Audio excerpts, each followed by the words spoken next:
जिस दिन का इंतज़ार आप कर रहे थे वो आखिरी दिन आज आ चुका है एंड आपका 2 अप्रैल से आई थिंक एग्जामिनेशन स्टार्ट है एंड मे बी शायद ये वीडियो मैं 1 अप्रैल को शूट कर रहा हूँ। That's not April feel video but still देखो, आखिरी का दिन तुम्हारा जिस दिन का इंतजार तुम कर रहे थे वो आ चुका है एंड मे बी शायद तुमने इसके लिए 2 साल 3 साल प्रिपरेशन अच्छे से की हो, जितना भी किया तुमने, जितना भी इस एग्जामिनेशन को दिया है।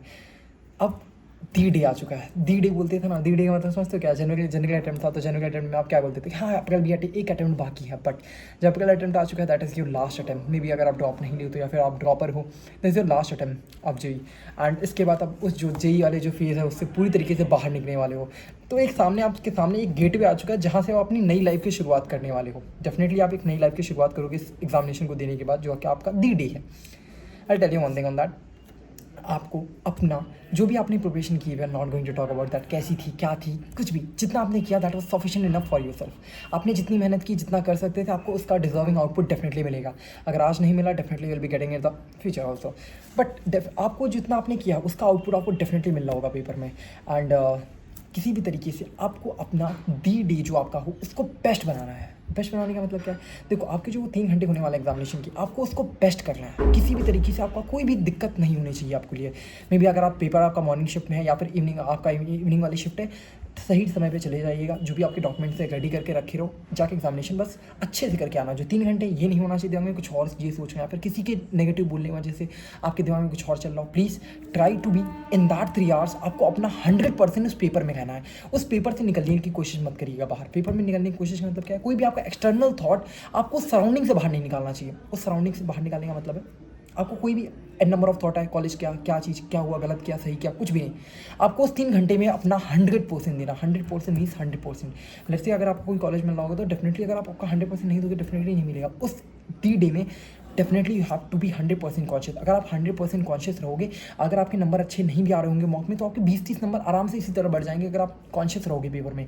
3 घंटे का ढंग से अगर बैठे रहे, अच्छे से क्वेश्चन सॉल्व किया, अच्छे से कैलकुलेशन मिस्टेक जो भी आप कर रहे होते हैं अपने सामने देखना, ये मैं गलती करता हूँ, डेफिनेटली मेरे को ये गलती नहीं करनी एग्जामिनेशन में।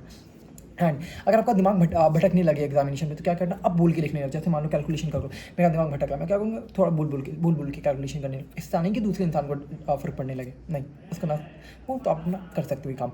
Second, coming on second point, that is जो भी आप कैलकुलेशन करोगे अच्छे से करना। थर्ड, दैट इज़ कि जब पेपर लेने जाओगे टाइम पे जाना है। वो सब तो नॉर्मल बेसिक चीज़ें वो तो पता ही होंगी आपको, ठीक है।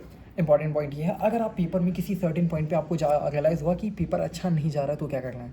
होगा ना सर्टेन पॉइंट पे, अगर मान लो क्वेश्चन नहीं हो रहा है तो क्या करना है? एक काम करना, 1 मिनट का शांति से आराम से रिलैक्स हो जाना। रिलैक्सेशन का मतलब क्या है?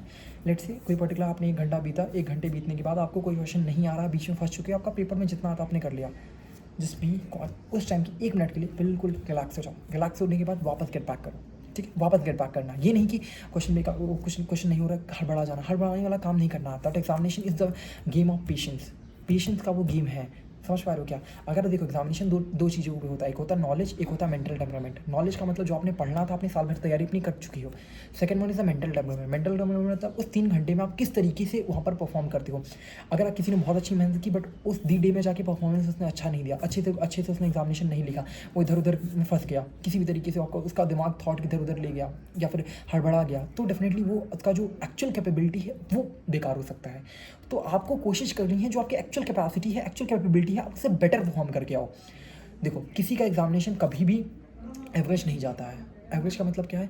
नॉर्मली आपका एग्जामिनेशन बेस्ट जाएगा या फिर वर्स्ट जाएगा। अगर आप एवरेज कैटेगरी में, किसी का एग्जामिनेशन नहीं होता, मतलब क्या है? आप पेपर देके आओ तो कभी आपने बोला क्या मेरा एग्जामिनेशन अच्छा हो, बहुत अच्छा हो गया? मोस्ट ऑफ द केस में नहीं बोलोगे, या तो बोलोगे ठीक ठाक या तो बहुत बेकार हो गया।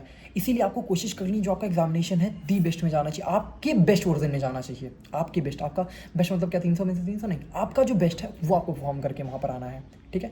एंड दीज आर मैं कुछ चीज़ें थी मुझे बताना चाहता था बड़ा भाई, आपको ये चीज़ दिमाग में रखे रहना। And best of luck. आपने डेफिनेटली जो मेहनत की, आपको डेफिनेटली आप जो आप डिजर्व करते हो डेफिनेटली आपको मिल रहा होगा। And best of luck. मेरे साइड से अच्छे से एग्जामिनेशन फोड़ के आना नहीं होता, देखा सर्टेन मेनी ऑप्शन। मैं छोटा हूँ इस चीज़ को बोलने के लिए, बट स्टिल जिनको मैंने देखा है सामने से या फिर मैं जानता हूँ, देखा मल्टीपल ऑप्शन स्टिल लेफ्ट है, ठीक है।